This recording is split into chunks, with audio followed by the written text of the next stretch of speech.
But listen up as Peter and I tell you a little bit more about this. So one of the questions is, how will we make sure that people aren't sitting too close to each other? Well, we're going to block off selected pews, and I'm sorry if it's your favorite pew, but we're going to try to do it in a way that maximizes the distance required, but the people that can sit here can sit here as well. So, for an example, if you live together, you can sit together, and we encourage families to sit together. But Peter and I, we don't live together, so we're not going to sit together, but we can greet each other with the holy nod, with a air fist, I don't know what else, big wave, air hug. There are ways, and smiles, right? We can do that. And he's going to make sure that when he sings, he doesn't spit all over me either. And I'll do the same as well. But there will be selected places that people can sit. Remember, we will also utilize, we can use the luxury boxes we have. We can use the downstairs, so a family can use the downstairs overflow box. And there's also the upstairs box, where we can seat a whole bunch of people as well. Great sound, great view, and plus you get to see who's sleeping or not.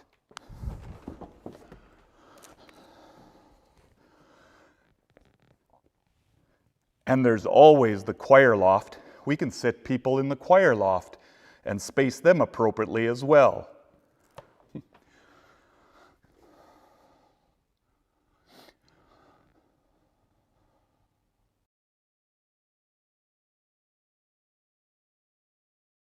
And there's always the trusty balcony where you can sit. And we'll make sure that everybody is spaced correctly as well. So as you can see, there's places for you, there's room for you, and you can stretch out and be apart from other people. If more people than that show up, hey, we can always fit them into the fellowship hall or downstairs in the basement. And how are we going to take offering? Well, we're going to do it differently. We won't pass any plates or bags. But if you've got some money you want to give to God, we'll have places for them in the back and also in the front. And before the service or during the service or after the service, come and place your offerings in here. Ralph will pick them up and they will be counted. And again, you can still send it by mail. You can still do bill pay and those sort of things. Should I wear a mask? Well, the information from CDC on cloth face covering indicates wearing a mask reduces the potential for transmissions of the COVID-19 virus. We will not have masks on hand, but like Peter, you are encouraged to bring your own. Now, although strongly encouraged, you don't have to wear a mask. It isn't mandatory. We have differing views on this. But whatever you choose, please, please respect and understand how the other person chooses. And also understand that the people leading worship will not be able to wear masks.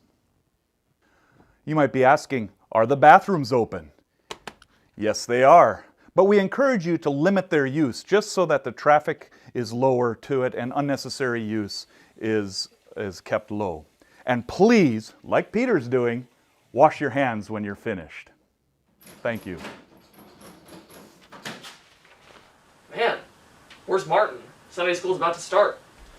So your question is, are we going to have Sunday school? Right, yeah. No, we're not going to have Sunday school until the end of the summer quarter.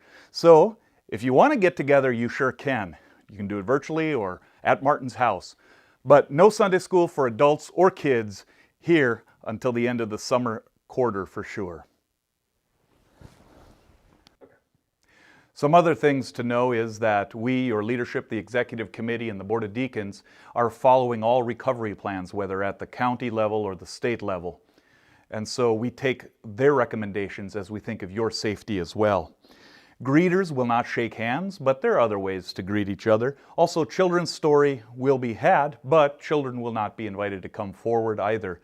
And that's just to keep all of us safe. We're not going to have open mic sharing time like we have where we pass the microphone around. But if you have an announcement or a sharing item, you can send that to me before church or tell me that before church. And we will also have a standing mic available for you to come forward and to speak into it. Just minimizes contact. We ask that you remain in your seat at the end of the service and you'll be dismissed, kind of like a wedding. And then we ask you to go out of the building and then you can visit with people outside.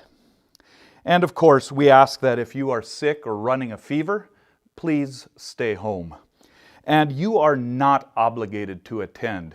Our obligation factor on our survey was 68. So good Mennonites. We kind of feel guilty, we kind of don't, that we should be in church. But you are not obligated to come to church no matter what. Even if you think that your duty is indispensable, your health and your well-being is most important. We will continue to broadcast our services, whether it is through a live feed or for sure on our YouTube channels. So you can watch that if you feel uncomfortable or you feel like it is not the place for you to be. You can watch that online.